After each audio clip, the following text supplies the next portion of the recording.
Boa noite a todos. Mais uma vez estamos aqui no canal Irmãos de Caridade em Cristo do YouTube, com o objetivo de passar aos nossos irmãos encarnados as mensagens que recebemos da falange Irmãos de Caridade em Cristo. Essa falange nos destaca com muitas informações, muitas mensagens do bem, e essas mensagens certamente são dedicadas aos encarnados, com o objetivo maior de esclarecimento e de arregimentação, ou seja, de incentivo, muitas vezes para animá-los de acordo com a situação que vivem, mas também de incentivo no sentido do bem, para que pratiquem o bem e que estejam de toda forma enfileirados nas lutas que a autoespiritualidade trava no sentido da propagação da verdade universal e também na propagação e no incentivo à evolução espiritual dos encarnados e desencarnados. Então eu vou ler para vocês duas psicografias que foram feitas e que são muito bonitas e eu acho de grande interesse, especialmente a segunda para o povo brasileiro.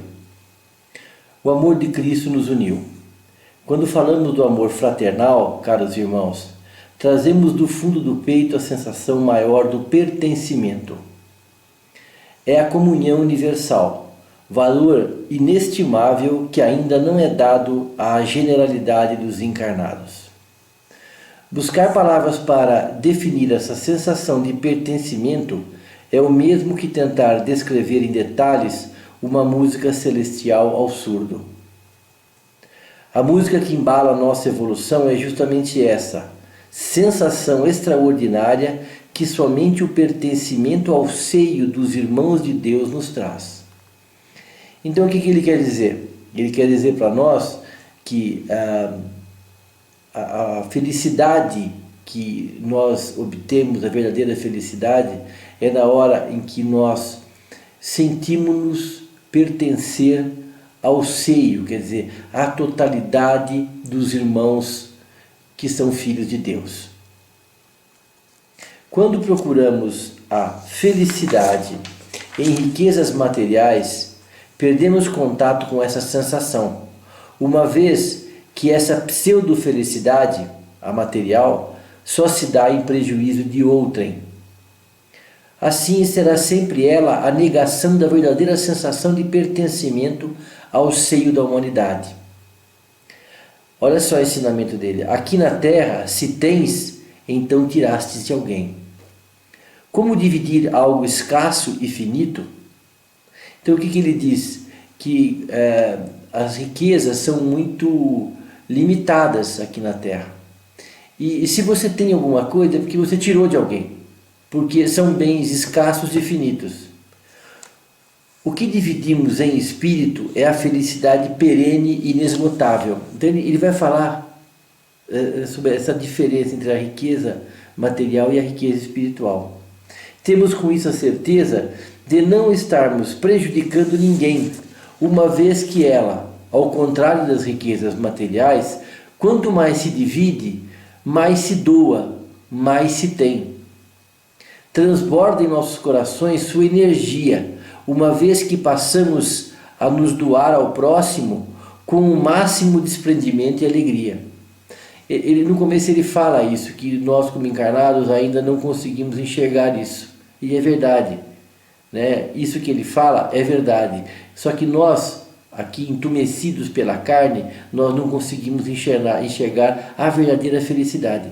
Mas não é por isso que ele vai deixar de falar, de trazer essa informação para nós. Nós precisamos conhecer disso, precisamos valorizar aquilo que realmente é importante. Queria trazer essa certeza ao irmão encarnado, pois sei que, sob o olhar da carne, de suas limitações, é muito difícil vislumbrar essas verdades que nós, como espíritos em desencarne, vemos sim com grande clareza. Né? Então ele fala que essa felicidade espiritual dada pelo pertencimento, ou seja, na hora que você passa a amar o seu próximo, pertencer a esse todo, é uma felicidade muito maior que aquela trazida pelos bens materiais. Vamos pedir ao Pai pela evolução coletiva, pois os encarnados precisam começar a enxergar esse mundo novo, cheio de novas verdades, às quais não estão acostumados e muito menos são sabedores de sua existência. Quer dizer, não só não estão acostumados, como nem sabem que existem essas verdades, como ele falou, da felicidade material versus a felicidade espiritual. Ó Pai de infinita justiça, peço em nome dos irmãos encarnados, dai a todos a bênção de sua graça, para que os joelhos possam se curvar perante suas próprias inferioridades, deixando entrar em seus peitos a regeneradora força da humildade e do amor ao próximo. A alegria do nosso Pai maior é ver quando somente um de seus filhos tão amados, reconhece seus erros e seus acertos e retoma o caminho da suprema graça divina. Porque para retomar o caminho certo, você tem que saber onde acertou também. Sabedor de todas as verdades universais, ele cuida de nós como filhos pequenos, ainda incapazes de assumir maiores responsabilidades. Sabe que, apesar de nosso livre-arbítrio, somos filhos encarnados que precisam ainda do seu sopro de vida, no sentido de que não enxergamos suas leis e precisamos ser alertados e mesmo conduzidos. Quando o Pai nos criou, sabia Ele de todas as nossas deficiências e das penúrias pelas quais passaríamos para podermos um dia conhecer toda a magnífica extensão de sua criação. Hoje estamos aqui, como seus filhos e servos dedicados, empenhados nessa tarefa, que, com humildade e desvelo, procuramos desempenhar em nome do Pai. Bonito, né? Aí ele fala, Ave César, Senhor de todos os exércitos celestiais. És tu, meu Pai, tudo isso vos pertence. Irmãos de caridade em Cristo, Águas de Lindóia. Então essa é uma psicografia muito bonita, porque eles não se cansam de bater nessa mesma tecla, de mostrar essa distância que existe entre o mundo material e espiritual. Ela nos impede de ver as verdades universais, é isso que eles falam. Então eles se sentem compromissados conosco no sentido de nos trazer essas verdades universais, de vir nos falar isso. E eles vieram nos falar isso agora, que a graça maior que existe, a felicidade maior que existe, é essa felicidade do pertencimento. No momento em que nós rompemos as nossas barreiras do egoísmo, da vaidade, do orgulho e conseguimos nos integrar completamente à grande massa dos irmãos da humanidade encarnada e desencarnada. Esse fato, sim, faz muita diferença e se representa a verdadeira felicidade. Então ele fala também, complementa dizendo que a felicidade material, ela é a negação desse próprio pertencimento, porque como a matéria ela é finita e escassa, qualquer coisa que você tem está tirando de alguém, né? Ao passo que a felicidade espiritual não. Quanto mais você dá, mais você encontra, né? É uma energia inesgotável. A outra psicografia fala de política, de espiritismo e política, claro. E tem como objetivo maior nos trazer informações importantes, para não nos deixar... hoje o Brasil está passando uma fase, em agosto de 2017, de muita desesperança com relação à política. Assim, nós vemos muita disfarçatez, muita mentira, muita roubalheira. Parece que todo esse mundo está impregnado disso e não há saída, né? Procuramos desesperadamente encontrar um candidato que possa nos representar em qualquer dos níveis da República, em que possamos, no mínimo, confiar. Então, eles vêm colocar isso em pauta, eu acho que de uma maneira muito efetiva, muito objetiva. Vamos lá? Rui Barbosa, senhor de muitas letras, foi responsável pela moralização desta terra quando chegou ao paraíso desencarnado. Ele diz que o paraíso desencarnado quer dizer o plano espiritual. Homem polido e de muitas letras, deixou profundas marcas morais, que esperava ele serem seguidas por esse povo que se acomodava em sua terra Brasília. Considerou que esse marco moral seria uma referência aos que viriam. No entanto, encontra-se muito decepcionado, mas não derrotado. Então, Rui Barbosa acreditava, quando desencarnou, que o legado que ele havia deixado, em termos de inteligência, em termos de moral, certamente seria uma referência, um espelho para as gerações que viriam na sequência, né? Na democracia, na república. Considera que nosso estágio moral encontra-se em lamentável condição. Nunca pensou que coisas tão ruins existissem, e menos ainda que fossem praticadas justamente por aqueles que deveriam servir de exemplo moral à classe política. Não se sente derrotado. Está pronto para novo embate. Encontra-se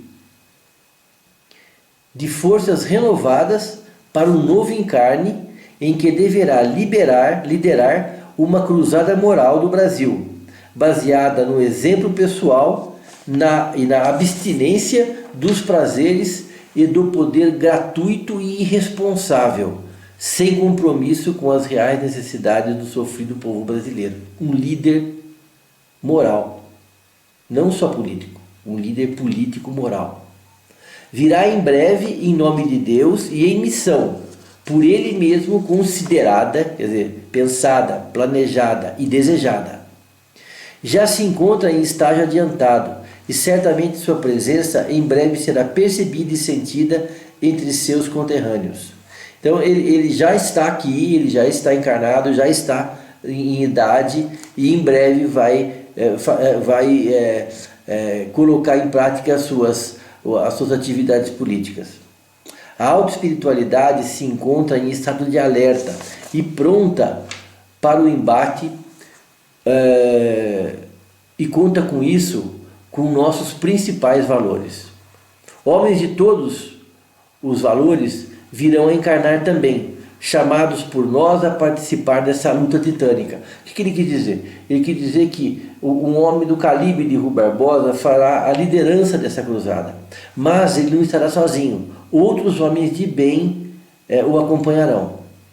A presença dos encarnados do bem, quer dizer, já os outros encarnados, tá?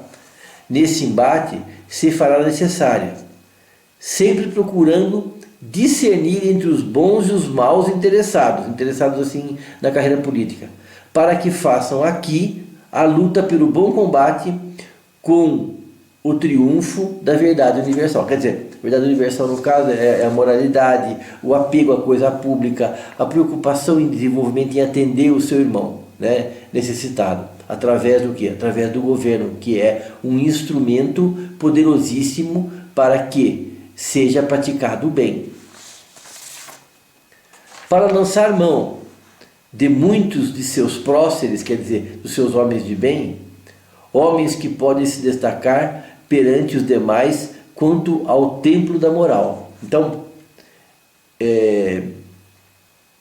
a autoespiritualidade vai poder lançar a mão de muitos próceres, muitos homens de bem, que vão se destacar perante os demais com relação à questão da moral. E este mensageiro de alta inteligência, que é o Rui Barbosa, se fará presente entre os vivos encarnados. Ele liderará forte reação da moral em nosso país querido. Deixo com vocês essa mensagem como prova de que estamos todos alertas, atentos ao desenrolar das ações das forças do mal e prontos para intervir. Com palavras e atos santos, retomaremos a ação da política e a direcionaremos através da moral do Evangelho. Quer dizer, os políticos que estiverem identificados com a moralidade vão fazer com que o Estado, o governo, se volte, se transforme num instrumento a favor do benefício comum, coletivo. Seus filhos testemunharão estes acontecimentos, e vós, de onde estiverdes, apreciarão essas iniciativas do bem. Obrigado, Pai, pela oportunidade de esclarecer e de servir. Irmãos de caridade em Cristo. Então, essa mensagem sobre Rui Barbosa eu achei de extrema importância, né? Num momento muito oportuno para nós, em que o povo se encontra em grande decepção, como ele mesmo se colocou no começo da psicografia, foi colocado. Foi um terceiro, na verdade, que fala sobre o Rui Barbosa. Então é muito importante para nós termos a certeza de que a autoespiritualidade está alerta, está trabalhando e tem recursos. Tem homens de moral e de capacidade intelectual em condições de reencarnar aqui no Brasil e de liderar justamente as forças do bem no sentido da moralização da política, né? Que a gente inicialmente acha que não tem como sair, parece que não estamos vendo saída, né? Muito bem, eu vou fazer uma outra leitura para aproveitar, que eu achei muito bonita, né? Ela trata de um tema extremamente comum entre nós, mas que não é tão valorizado muitas vezes, que são as preces e as orações. Talvez mal entendidos, talvez mal praticados, né? Praticadas as preces e as orações. Então ele vem falar sobre isso. Eu acho que é muito interessante essa leitura e eu acho que traz para nós uma nova abordagem a respeito do tema. Alerta, irmãos do meu coração. As preces que são feitas hoje ainda são poucas. Liberem seus corações e os coloquem em frente aos seus mais indisciplinados instintos. O tempo do renascimento está a caminho, e a cada prece sincera que é feita, mais e mais esse caminho de chegada será abreviado. Então ele já começa a qualificar a prece, né? A prece, eu falo assim, a prece sincera, como ele usa, e mais do que isso, ele diz que a prece é um caminho para que se atinja a evolução. É a fase da redenção humana que vai chegar para todos. O que parece impossível sobrepujar hoje será normal amanhã. A presença do Evangelho, de sua moral, será reconhecida por todos, o que fará com que esse mundo possa ser habitável para espíritos de uma classe melhor, entendeu? Então aqui vão reencarnar espíritos melhores. E esses espíritos não só vão patrocinar uma melhora da moral, como a própria Terra precisará já estar habitável, como é o termo que ele usa, em termos morais, para esses espíritos que virão. Então é como se fosse assim, um ciclo vicioso do bem. O depurador é a tua prece, quer dizer, a força depuradora é a tua prece. Não deixes de valorizá-la, ela precisa ser qualificada, precisa sair de dentro do teu coração, no mais fundo do teu âmago, e ser dirigida a todos, a toda a humanidade, sem preconceito, sem que se busque classificar por merecimento, uma vez que nós, enquanto encarnados, não temos condições de fazer diferenciações importantes da condição espiritual de quem quer que seja. E quer dizer assim, nós precisamos fazer a oração da mesma forma como nós precisamos entender o nosso próximo, o nosso irmão. Sem julgamento, de merecimento. Todos precisam de prece, todos precisam ser beneficiados pelas nossas orações. É isso que ele fala. Sem classificação por merecimento. Então, até porque ele diz de uma maneira muito clara que nós não temos nem condições de julgar quem merece ou quem não merece. Nós temos que passar por cima disso e colocar a nossa oração para toda a humanidade. Porque a evolução é coletiva. O que vai beneficiar a nossa Terra, o nosso planeta, é justamente essa evolução coletiva, quando todos os espíritos estiverem avançando. Então, é muito coerente. Nós temos que fazer as nossas orações, as nossas preces, para todos os encarnados, né? Independente de serem do bem, ou de estarem praticando bem ou estarem praticando mal, ao nosso modo de ver. A importância da oração se impõe, pois harmoniza a vibração, fazendo com que uma única busca comum se estabeleça, eliminando as más interferências e transformando o sentimento de todos. Olha a ação purificadora que a prece tem, que a oração tem. Quando se fala da prece harmônica, se fala daquela em que o coração de quem a faz está isento de julgamentos precipitados,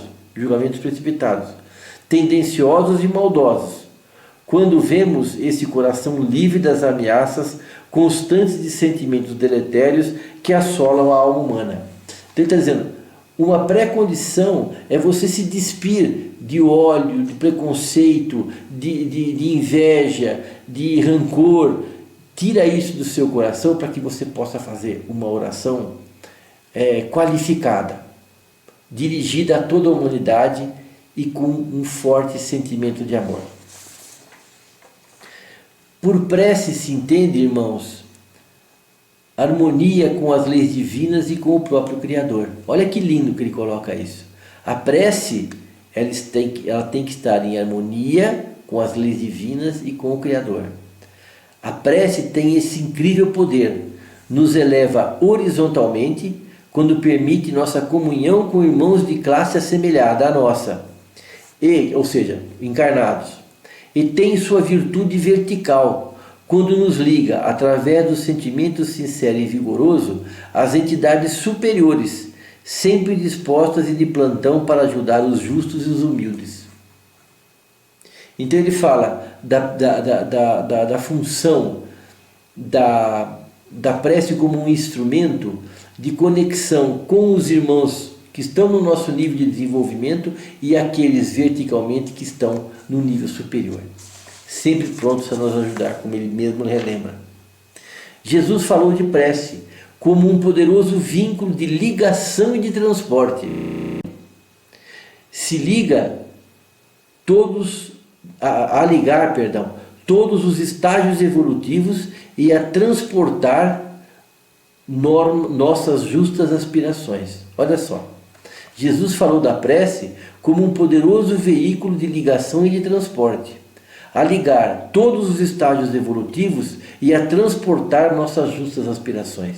Então ela tem esse poder, a de nos conectar com todo, como ele falou, com toda a nossa humanidade horizontal, com os seres superiores e ao mesmo tempo a transportar nossas justas aspirações. Não se pode dispensar a prece sincera. Há aqueles que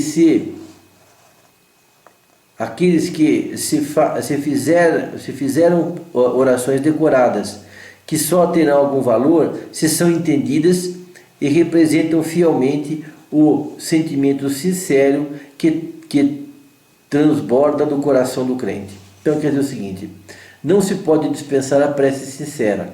Há aqueles que se fizerem orações decoradas, só terão algum valor se são entendidas e representam fielmente o sentimento sincero que transbordam do coração do crente. Caso contrário, é perda de tempo. Então ele fala da sinceridade, do peso, da força que a oração sincera tem. Descrever orações não é possível e também não é necessário. O que importa é que Deus nos deu importante instrumento para a nossa evolução, que devemos utilizar com conhecimento, respeito e constância. Seu uso frequente vai não só harmonizar sua energia com as melhores do universo, vai fazer com que se estabeleça esse estado superior em sua alma, do qual ela vai se beneficiar sempre. Então ele dá situações muito interessantes para a prece, dá sim um poder para a prece muito grande, quando ele fala, olha, vai fazer com que se estabeleça esse estado superior em sua alma, do qual ela vai se beneficiar, porque ela vai harmonizar sua energia com as melhores energias do universo. Olha o poder que tem. Mais do que um mantra, a oração precisa mudar, da mesma forma como mudam nossos sentimentos à medida em que evoluímos. Olha para você ver. Você não pode ter uma prece decorada única para toda a sua carreira evolutiva numa encarnação, porque você está mudando. Você vai fazer essa sua prece à medida e de acordo com os sentimentos que você tem naquele momento. Então a prece ela é muito íntima e ela tem que ser muito sincera. Inicialmente são preces materiais, ligadas ao seu dia a dia, às suas necessidades básicas.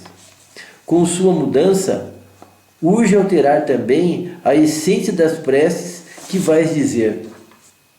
Ela naturalmente será mais universal, uma vez que você mesmo vai deixar de olhar apenas para o seu próprio mundo encarnado.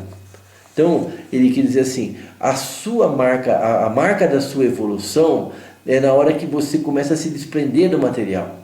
Então a prece tem que acompanhar isso. À medida que você deixa de olhar apenas o seu mundo encarnado, a sua prece ganha em qualificação. Haverá tempo em que todos os corações estarão irmanados em uma única oração, a que fita o próprio rosto do Cristo e do Criador. Olha que coisa linda! Apenas me despeço, na esperança de ter sido útil. És tu, meu Pai, tudo isso vos pertence.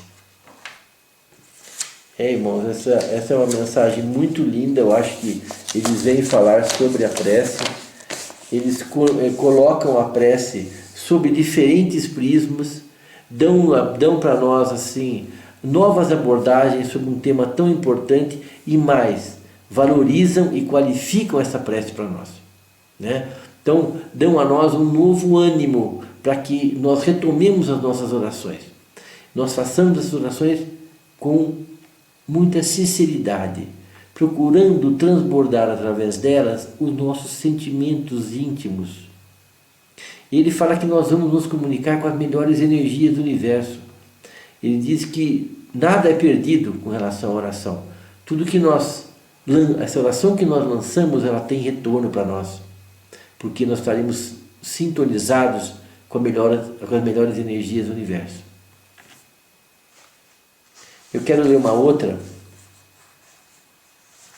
que fala da pobreza e da riqueza.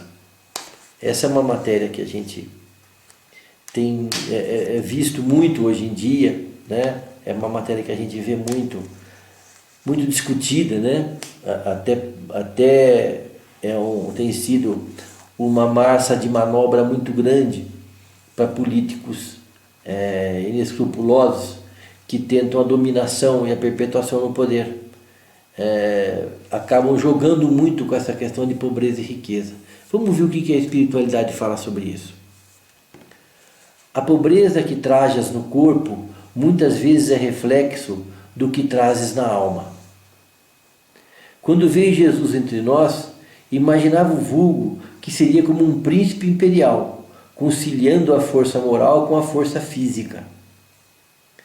Calou seus detratores sem levantar um dedo, usando apenas a exatidão de sua voz. Vestes de pobre e coração enriquecido pela moral do Pai. As vestes não mostram o homem que as veste, é verdade, mas há a causa e efeito que persiste ao tempo. Quantos os que, hoje maltrapilhos, não foram em outras vidas rico e arrogante senhor, que muito mal fez àqueles que aos seus pés se ajoelhavam?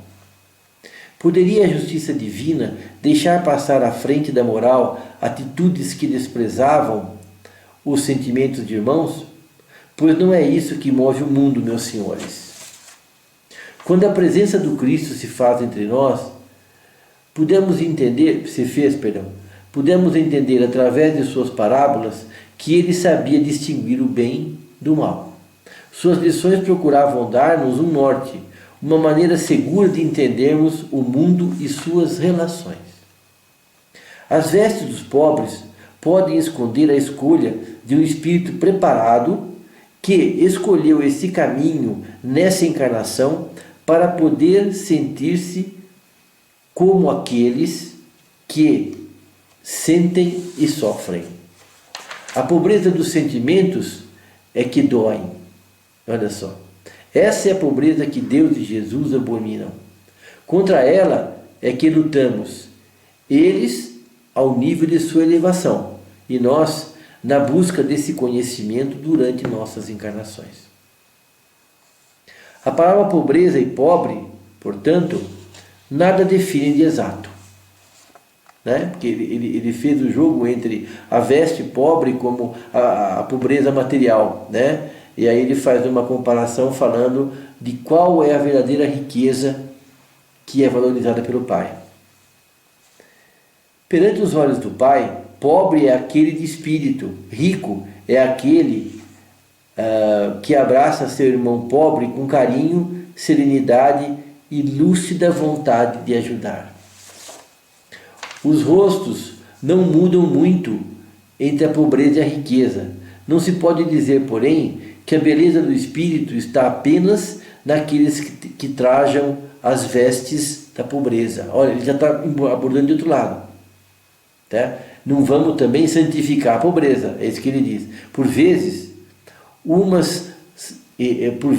e não são poucas vezes, Deus coloca a riqueza como um martírio nas mãos dos mais incautos irmãos, que se deixam dominar pelas fraquezas por não cumprir os predispostos assumidos na erraticidade. O que ele quis dizer com isso? Que para muitos a riqueza é uma prova muito difícil.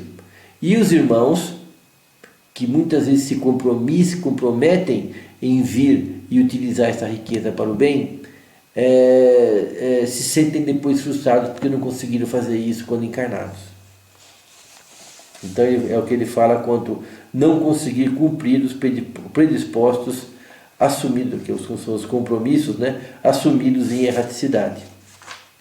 Volta e meia vemos irmãos aprendendo suas lições simplesmente através de suas vivências na riqueza e na pobreza. Então ele está valorizando, na verdade, essa questão da pobreza e da riqueza material como um instrumento, como uma prova poderosíssima para o espírito, né?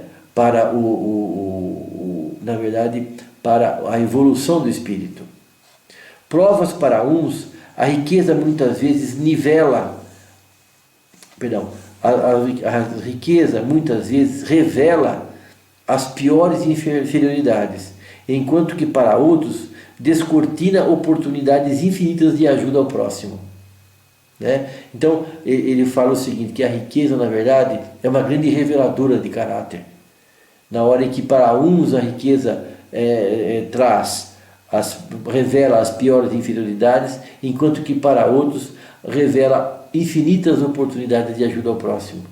Deus dá essa chance a todos.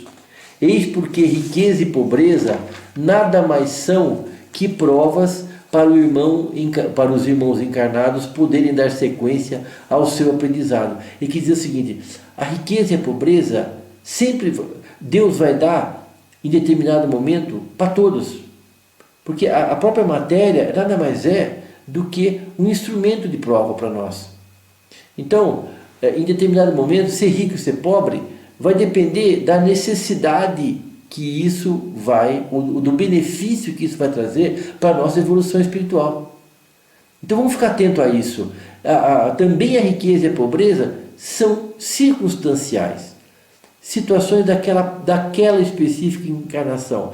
E, mais uma vez, instrumentos utilizados como prova para incentivar, para dar condições de evolução para os espíritos que estão submetidos a essa ou a aquela situação. Nenhuma delas é infinita ou perdurará.